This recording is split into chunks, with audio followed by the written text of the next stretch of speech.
All right. Happy Thursday, y'all. I am so excited. Welcome to our mastermind. Every month we have what's called a hot seat, and this month I'm super excited because we have one of just the two of the greatest people. I mean, just really their leadership, their salt of the earth, their heart is in this for the right reasons, and what they're doing is really incredible. They've molded a lot of leaders. They have had just a feat of a 2018 that would have taken a lot of people out, but I mean, they just conquered that mountain, and they're here to be our hot seat guest. So I mentioned that I was going to record this call, but I really want us to speak freely, ask freely when we get to the question and answer portion. So if we need to not post this, then I won't post this. Also, if you're a lifetime 15-star and above, just know that Doug has officially opened up his mastermind. So it's going to be starting Monday. You can feel free to exit the group, or you can stay. It doesn't matter to me. Anyway, so without further ado, I'm going to pass the mic over to none other than Rob and Chelsea Pearson. Awesome. Thank you. Thank you, Keyshawn. And guys, we have been looking forward to this call for 2 weeks, because I was just telling Keyshawn that, like, as we all know, we have to filter often our content to be consumable for coaches and emeralds and diamonds. And there's so much of our story and our business strategy that we just don't get to share often and even talk through with anyone other than each other or in our coach group. So we just want to get started very briefly with kind of our background with coaching. We have not had one strategy like many of you guys for our entire career. We both started with personal results. So we were both customers before we became coaches. I had a 50-pound weight loss. Rob had a 100-pound weight loss. And so our team is really rooted in results, which is a great thing. But for the first few years of our business, it really was a shock for many of our coaches who joined for community for us to transition into business. So we can talk about that a little bit. And now we're kind of transitioning away from a lot of business back into serving and really results focused. And so we actually were not elite coaches until the year that we hit Million Club. I think that I had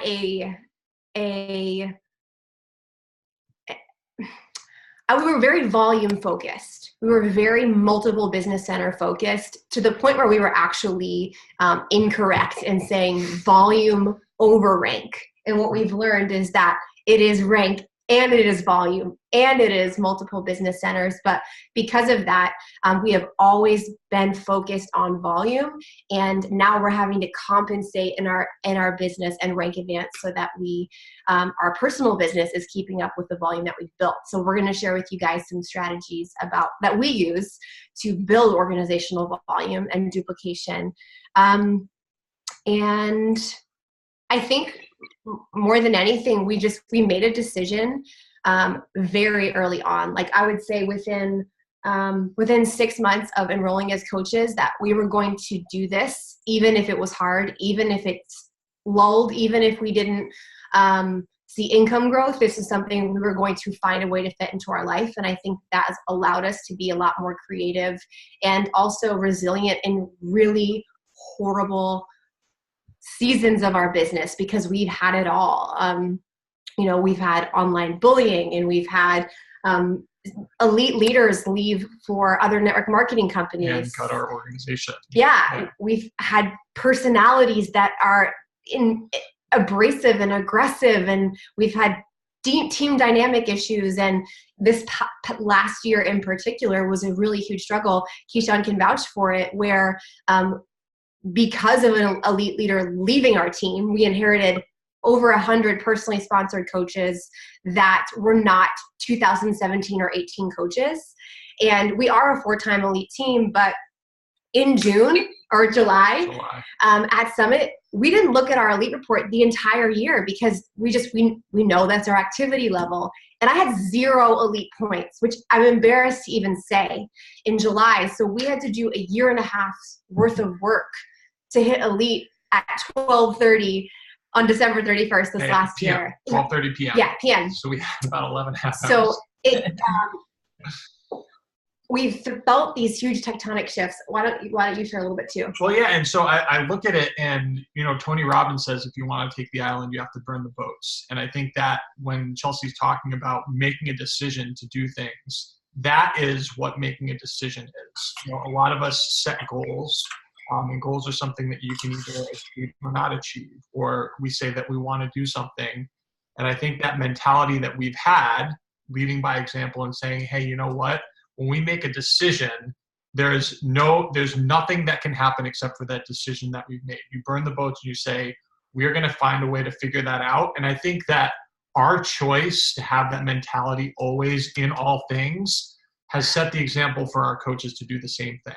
And we're going to talk a little bit about developing leaders as we're sharing. But I think that mentality is something that if you can adopt that, it will help your leaders do the same thing.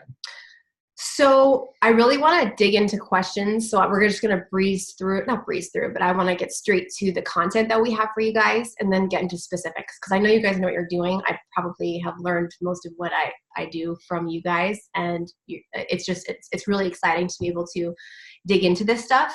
But Keyshawn had asked us to kind of talk a little bit about 3 topics that we all want to talk about. The first being how to find business builders. The second being how to get coaches to work. And then the third, how to develop leaders. And so this is not a perfect formula, but it's the strategy that we have. And then we can dig into the specifics. So the first topic, finding business builders.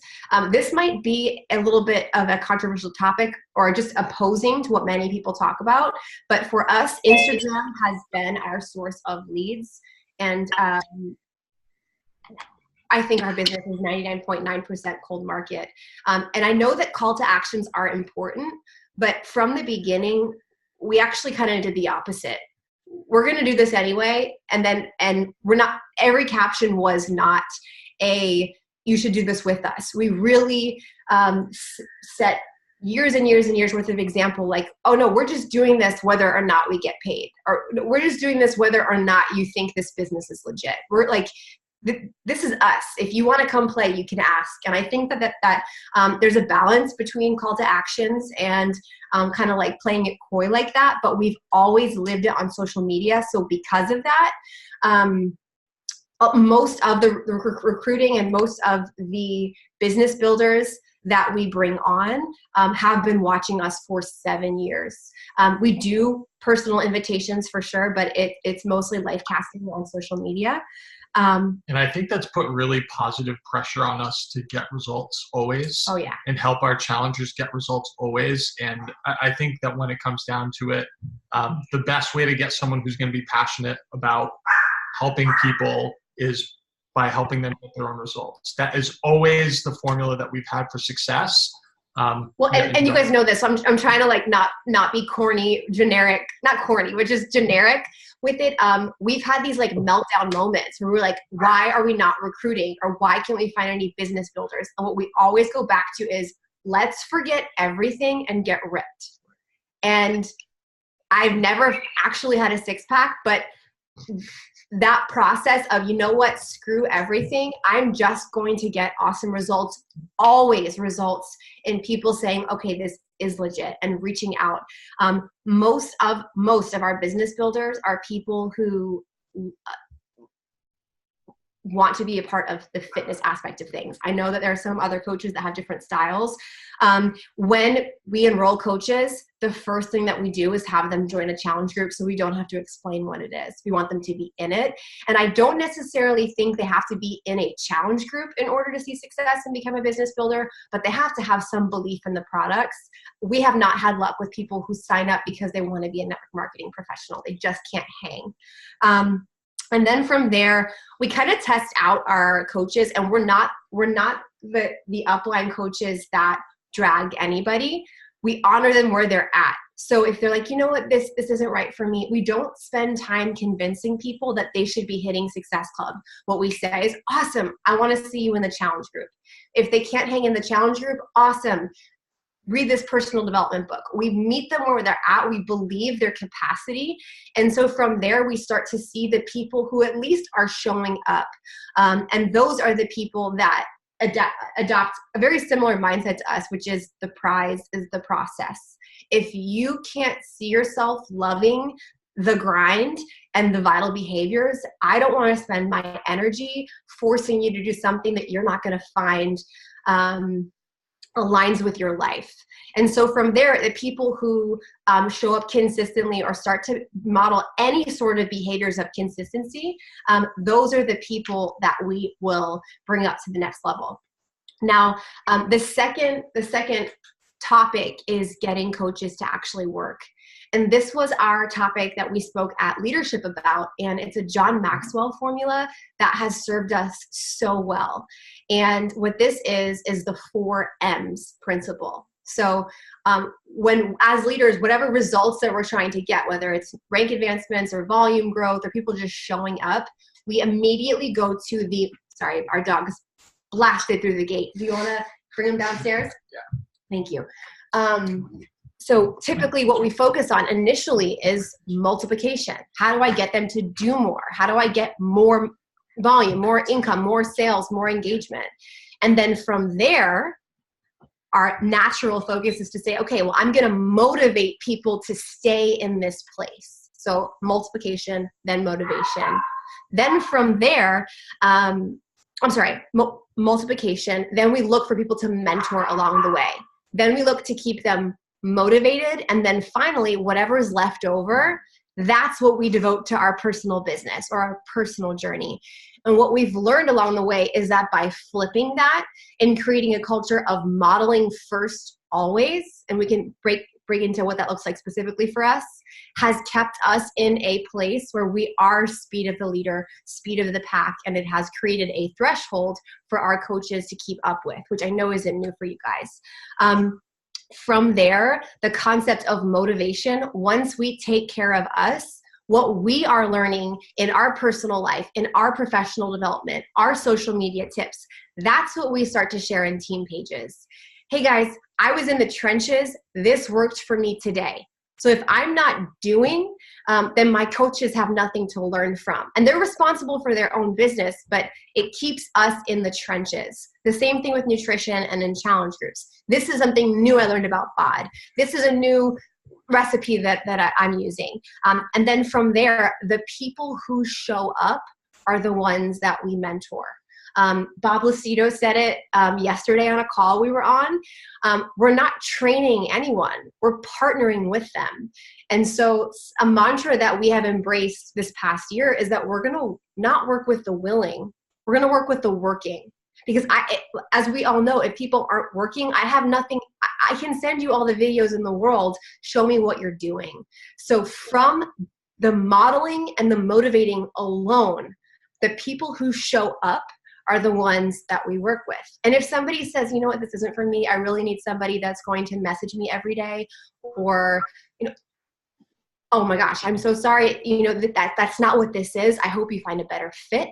There's always an open door. We don't even pretend that we're going to micromanage anybody. And that's been a huge shift and a huge weight off our shoulders. And then from there, the people who do show up, those are the ones that we mentor.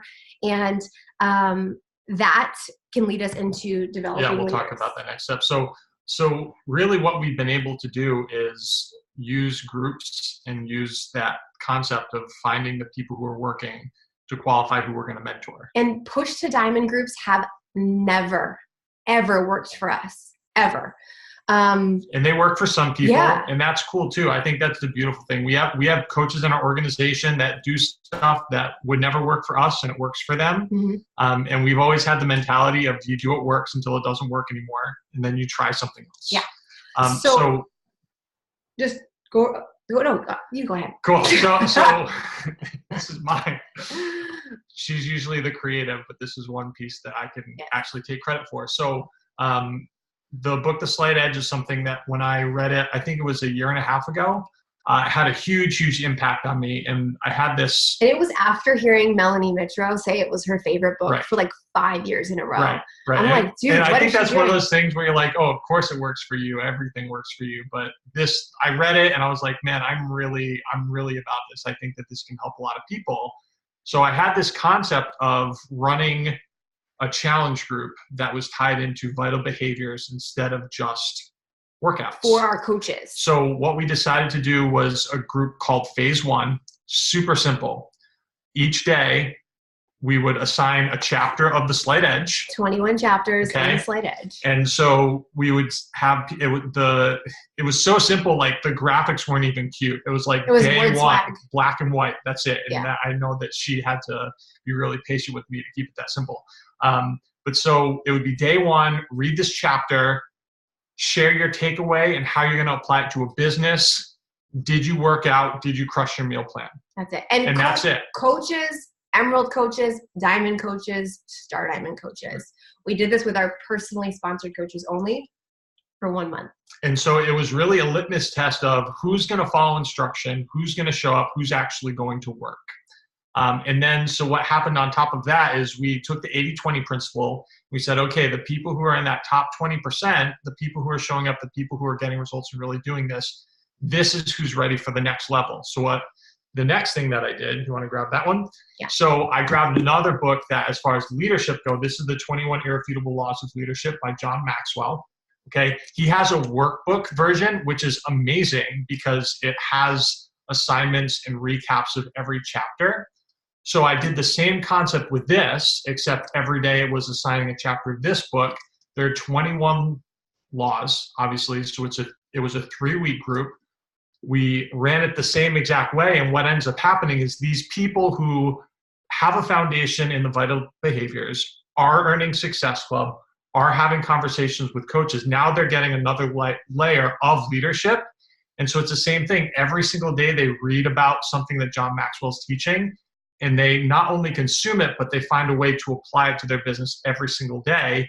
And then their confidence is increasing and the way that they go about running their teams and organization grows. And so it's kind of like a really positive indoctrination of your coaches because the laws are not ask your upline what to do.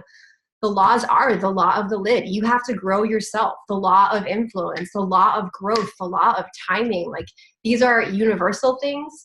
So, just to backtrack, was it January of last year? Yeah, it was January of last year that we said, you know what, guys, we got to strip this down for all of us.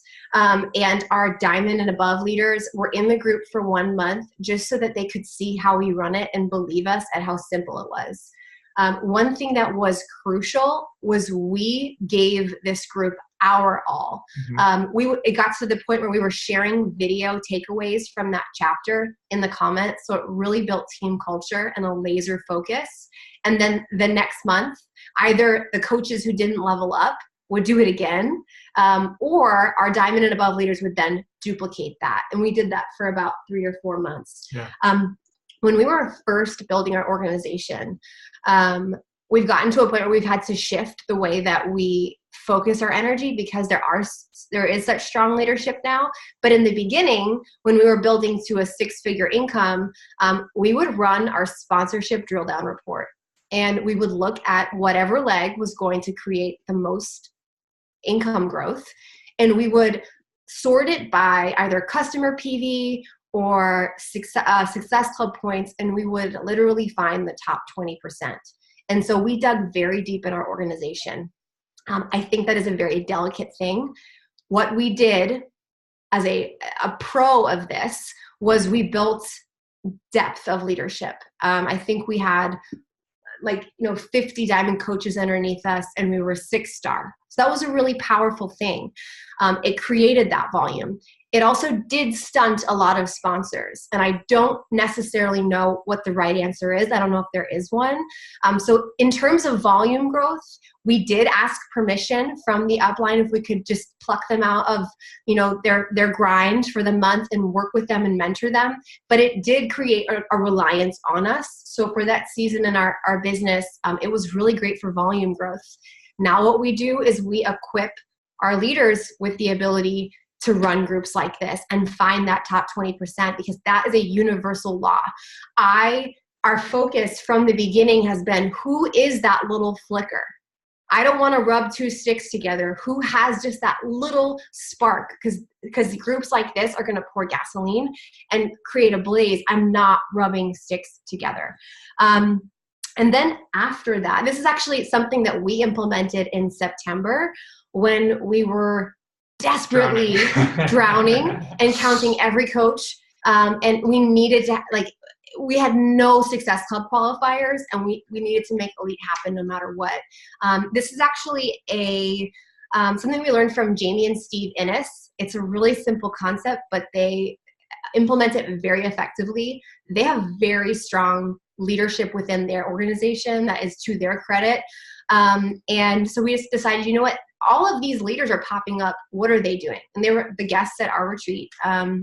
And they talked about this concept of a business builders group. And in this group, essentially what it is you earn access after you have completed your new coach training. It's just for your personally sponsored coaches. And from there, if you hit Success Club, you get into the group. And then if you don't hit Success Club, you get removed from the group. And so it was such a powerful tool I felt this shift. And one thing that Steve had shared with us that was really helpful is if there's one or two people in the group, the smaller, the more powerful. And I know that for a lot of people that can be intimidating to have a smaller group. So we can share more about how we started to get the momentum going, but desperate times called for desperate measures. So we were actually working with Josh Coates one-on-one, and he had shared with us that there were other coaches where they were pushing for top 10. This felt like our own version of pushing for top 10. It was with so little points and counting every single Success Club qualifier, that what we decided to do based on his suggestion was update our cover photo every single day. And they loved it. And it was such a huge momentum shift. Every single time a point was added to the board, someone was shouted out. So we continue to do that.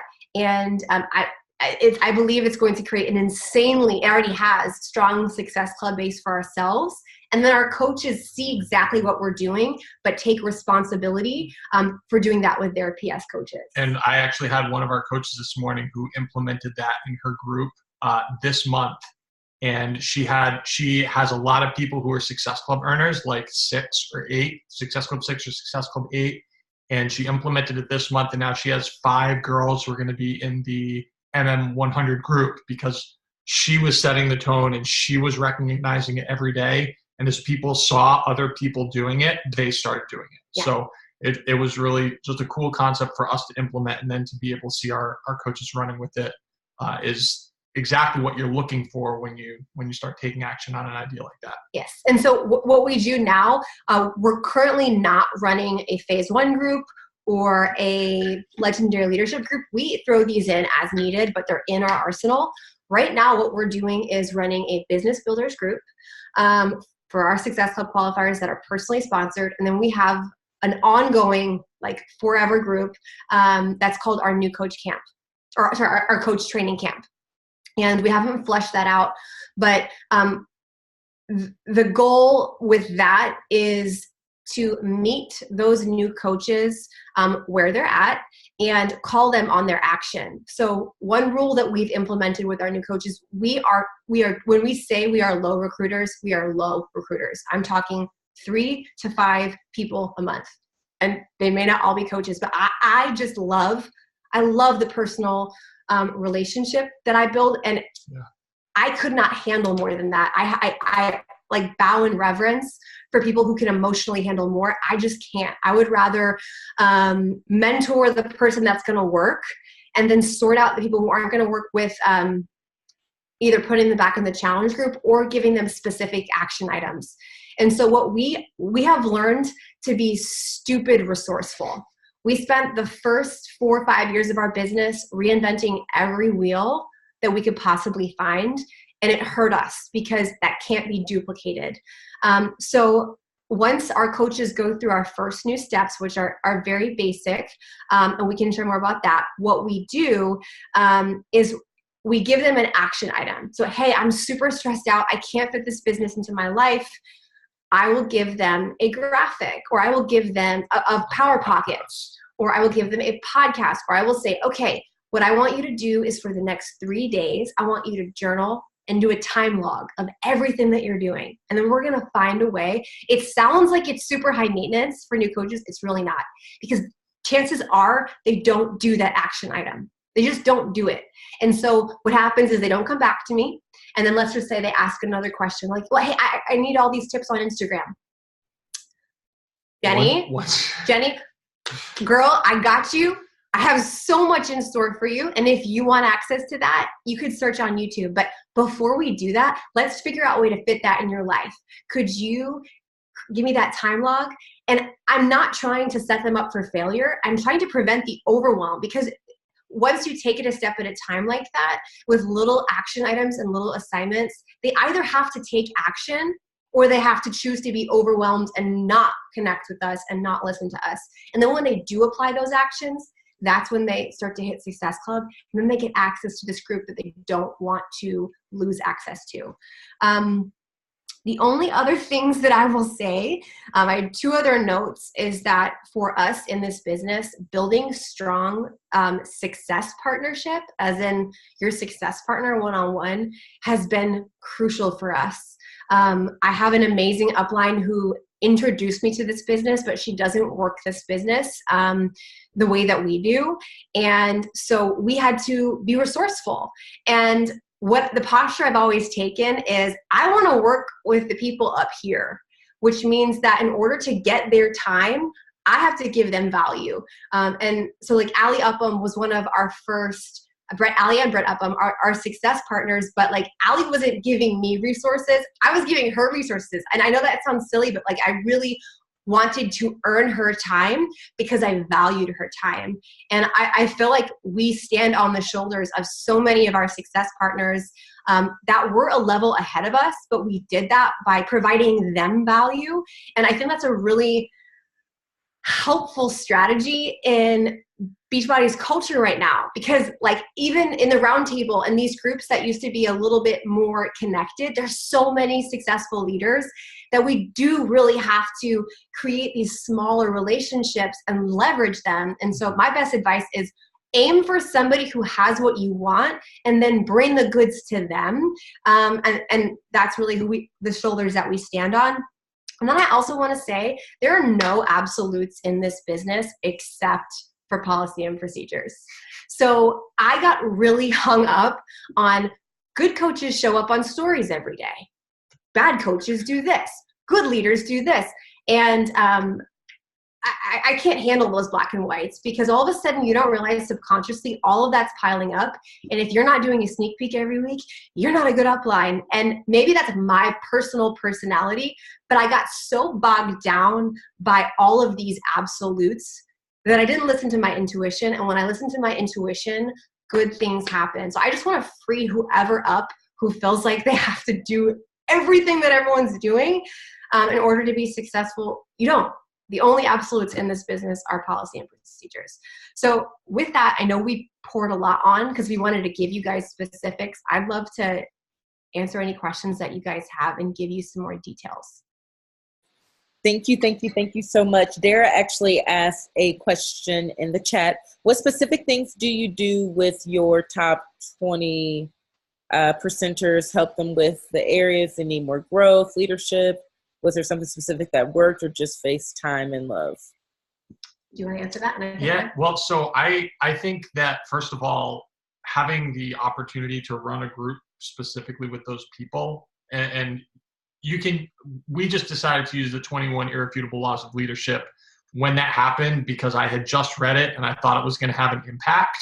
But if you're not sure what to do with them, the best thing that you can do is ask them for what their needs are.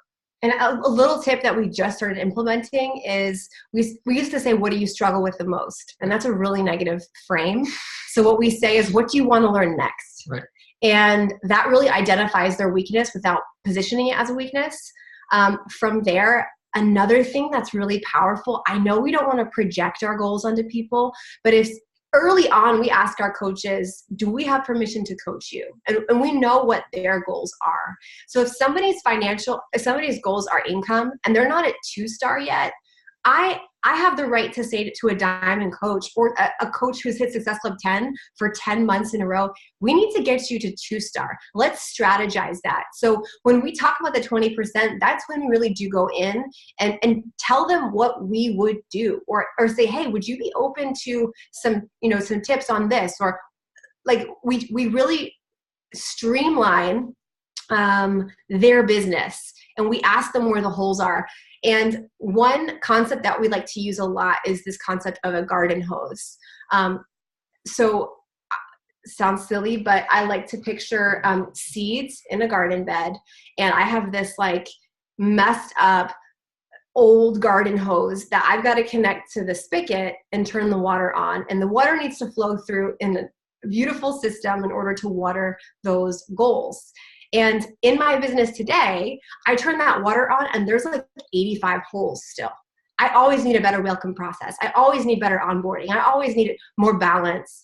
And so I turn that water on and I teach them to turn that water on, not just like waiting to patch up the hose before you take action. You've got to turn the water on and take action in order to see what the holes are. And so whatever the biggest holes are, okay, let's button up your welcome process. You don't have leads. Well, why is that? So we're looking for those specific needs that they have. And then whenever we coach something, if we can't find the video that answers it better or that someone else created, we create it in a way that it's constant. I can't stand repeating myself. I know some coaches love it. Jamie Innes is one that like she loves to mentor her team and like repeat things again and again and again. I want to talk about it once and make it beautiful in a PDF and then never talk about it again if I don't have to. So that's really served us because I've had a heart of bitterness, like, oh, I have to say that again. And I realized that coach never heard that from me. So I help myself out by documenting it if it's good and then keeping it organized so I can send that information to someone else. I think just also have confidence that having a group of people who are higher performers on its own, even if there's no value you pour into it, is still a positive thing. Our newer coaches struggle with like, oh, I don't feel like I'm going to run a good enough group. Well, it's like if you create a community where people are positive, that has value in itself. So if all you're doing is matching up people who are going to work, Jeff Hill always said, a rising tide lifts all ships, right? So having them in that group and then pouring in whatever it is that you think might be valuable is big. You just have to have the confidence that it will have an impact. And I want to shout out Bob Lucido one more time. I have such, not a newfound respect, but a deeper respect because I haven't gotten to spend a lot of time with him. And one thing that he keeps mentioning again is partnership. And I think back to when I was first figuring out this business, I didn't need a training. If my idols or my teachers in this business as other coaches were just like, hey, do you want a power hour in a group with me? Or do you want to be in a message thread with me? That was everything. And I think that we really need to continue to reframe things as we're partnering together and working together. And that is enough, that quality time. And then we also do pour love onto people. But our rule for challenge groups and for our team has nothing to do with requirements. It has to do with energy. Yeah. So I will have a coach who isn't even doing Beachbody on Demand in my challenge group if they're encouragers. One thing that was the same thing for coaches. So I don't care if someone's a diamond coach, if they're negative or they're needy or they're ungrateful, I don't work with them. I don't say that, but I find ways to not work with them. And in the darkest seasons of my business where I was the most frustrated, I was focusing on those people.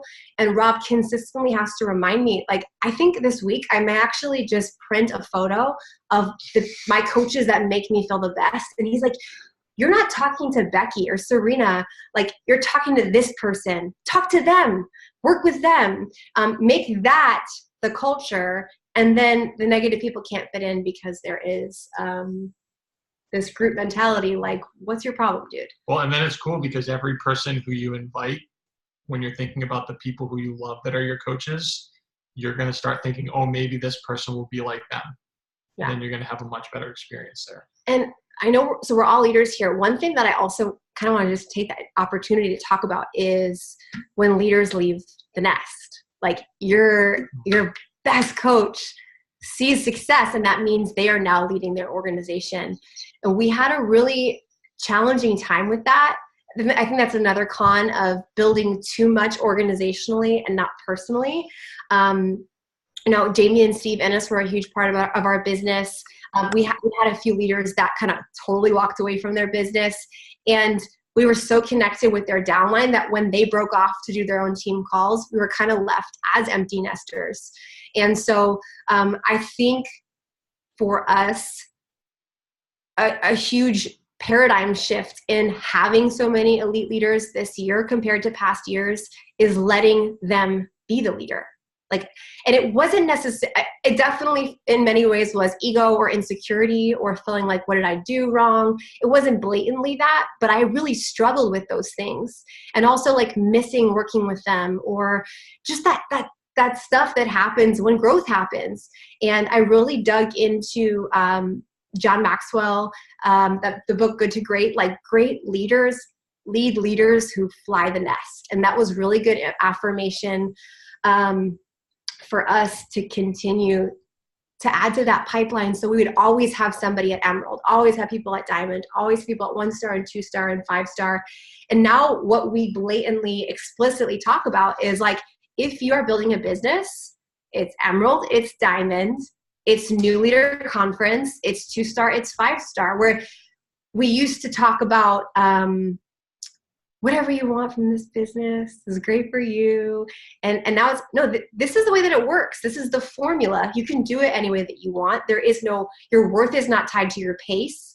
Your worth is not tied to how you do it. But if that's the end goal, this is the formula. Trust us on that. And that's been really helpful because there are so many milestones that paint the vision for them.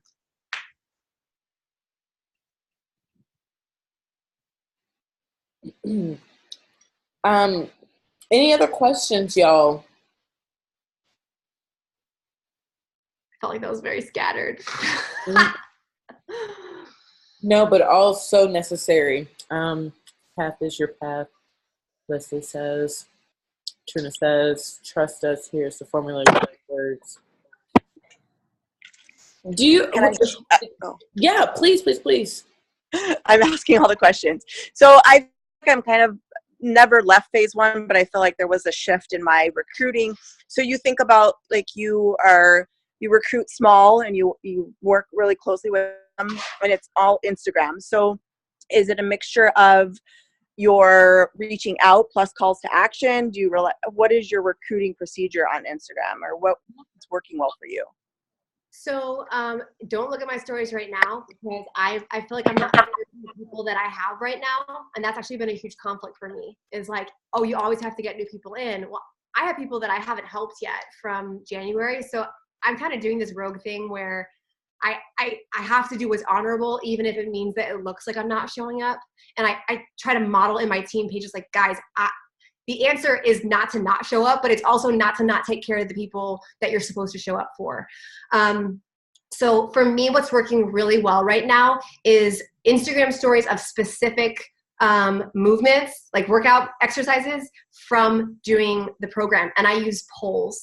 And thousands of people see it and don't respond, but I tend to get 5 to 10 to 20 people that are interested. And then I have about 5 to 10 people that I enroll. I can recruit more, but I don't serve them in the challenge group in a way that creates a lasting coach.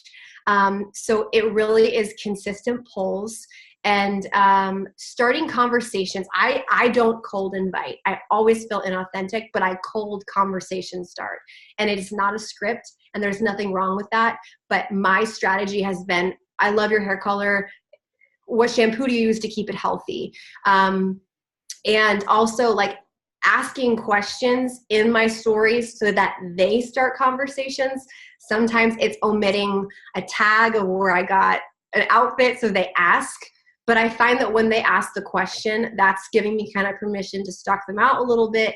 And truly what I say is like an authentic compliment. And this is something I actually struggle with coaching in general, is like sometimes a good idea works until 20,000 other coaches are doing it as well.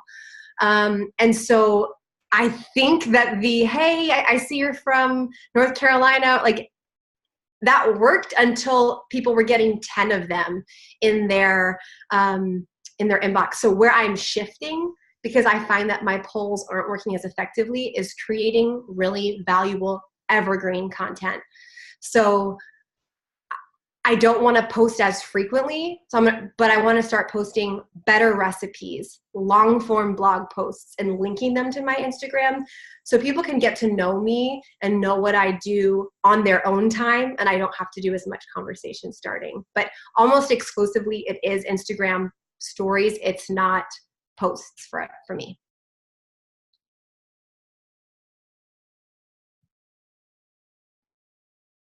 Hey, Chelsea, this is Leslie. It's like literally a logistical question, but do your new coaches who start as challengers in a challenge group just participate right along with all of your customers, basically?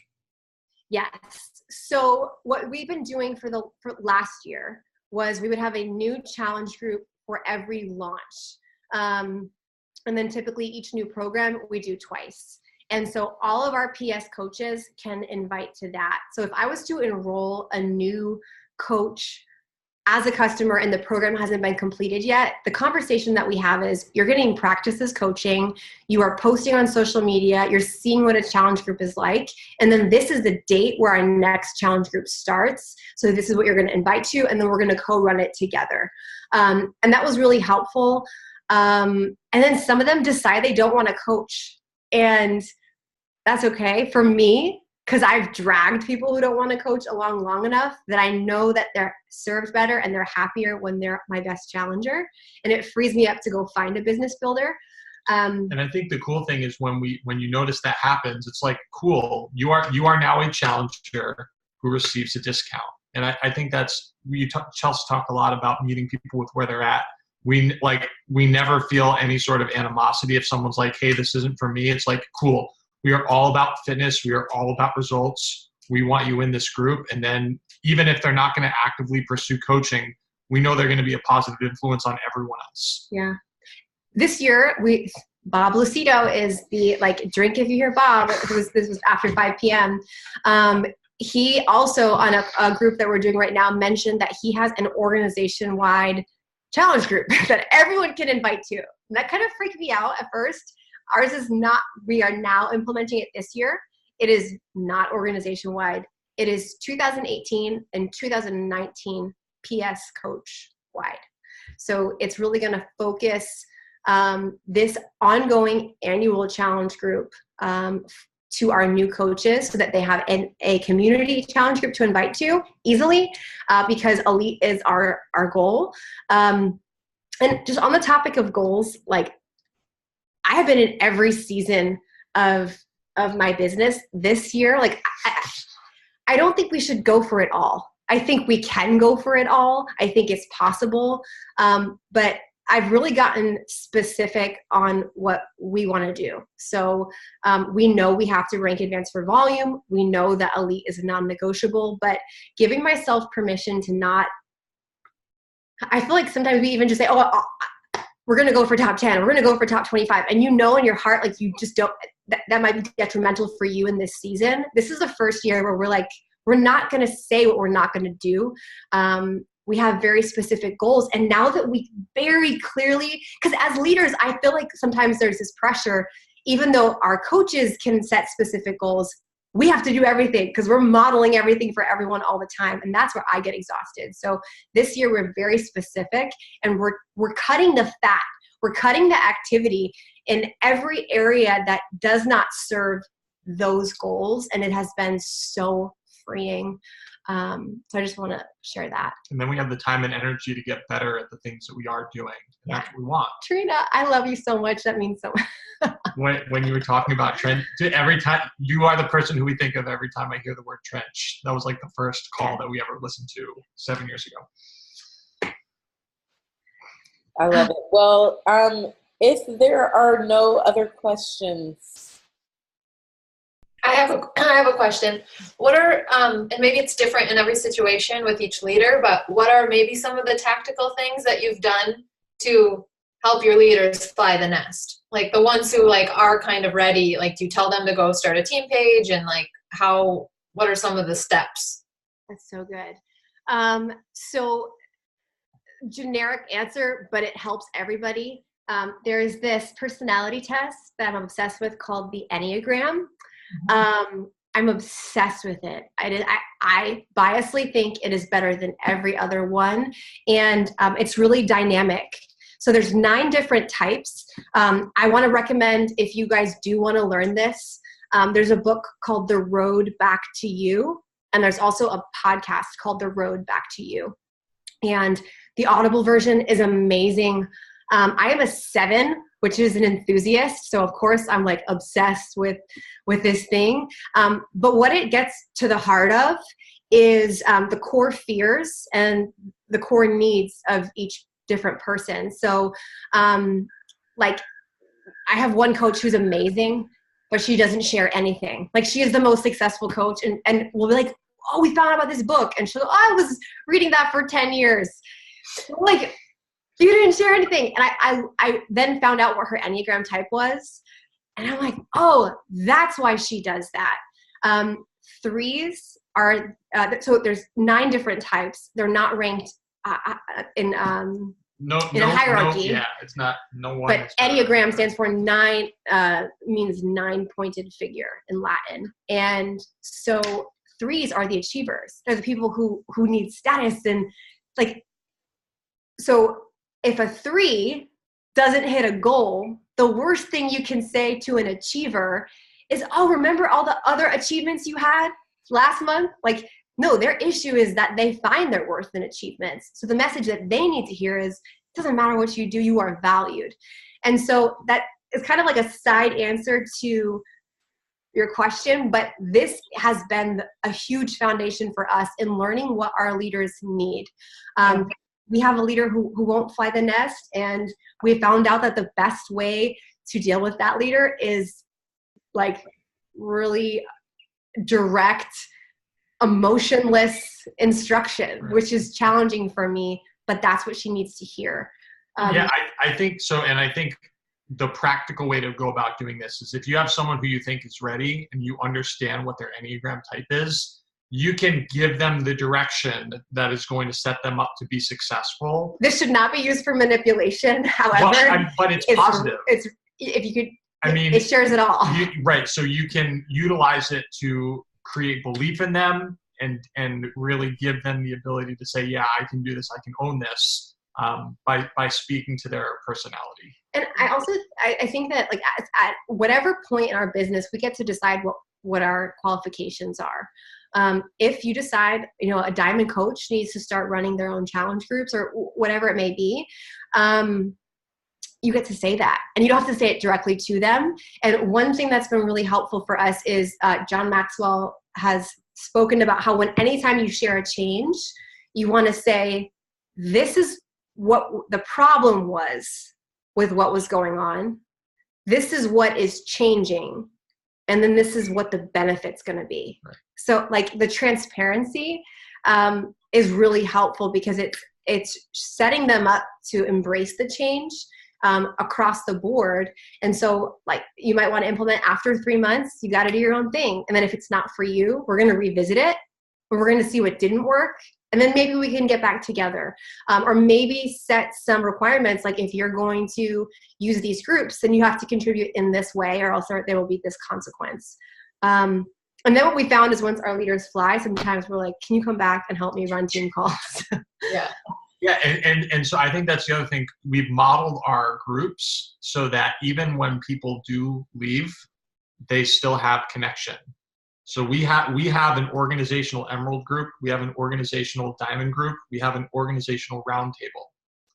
So even when like that gives them a little bit of security. So they know even if they're running their own team, that they can always check back and say, hey guys, my team is struggling with this. Has anybody experienced this? How did you handle it? And I think that's something that's been really helpful too. Do you have a specific, like, not to call anyone out, but like a specific situation? No, I don't. And I think I'm not muted. I think it is a matter of like, it's not a one size fits all, but I have a lot of solid diamonds to, 2-star who like our community is very, very close. And so they do their own challenge groups, they have their own like coach threads and stuff, but like they haven't truly created their organization of like what I know it could be. So one thing that this happened and now we can see it in retrospect. The thing that got people to leave was they had their own leaders. Yeah. So the reason they might not be leaving is because they still want the benefit of being around other diamonds. So right. Taylor, like what I might do is if I had a diamond ready to fly, is I would help her identify the 10 emeralds or the 4 emeralds underneath them and how to develop them into diamonds. And then they can kind of like go do their own thing. Yeah, I like that a lot. Cool. Does that help, Marlene? Any follow-up? No, that's just like super helpful because I think that is probably like the root cause. Like, and they only know what they know, right? So in their mind, they're on your team. They're happy with how it's working. They're seeing some sort of success. They don't know because they haven't experienced that next level, and you can kind of set them up to achieve that. Love it. Okay. Amber, Jamie, you guys were a little quiet. Just want to make sure that you don't have any questions. Okay. Rob, Chelsea, thank you so much for being so giving and being so free. Thank you for all of your wisdom and answering our questions. And y'all, I will have this recording up by the end of the day. So thank you. And I'll see you guys next week on Thursday. That's when we're bringing our 1 to 2 person sponsored coaches. So 1 to 2 person sponsored coaches. If you're lifetime 15-star, you'll start up with Doug next week. I'll miss you guys. All right. Thank you again, Rob and Chelsea. Bye, guys.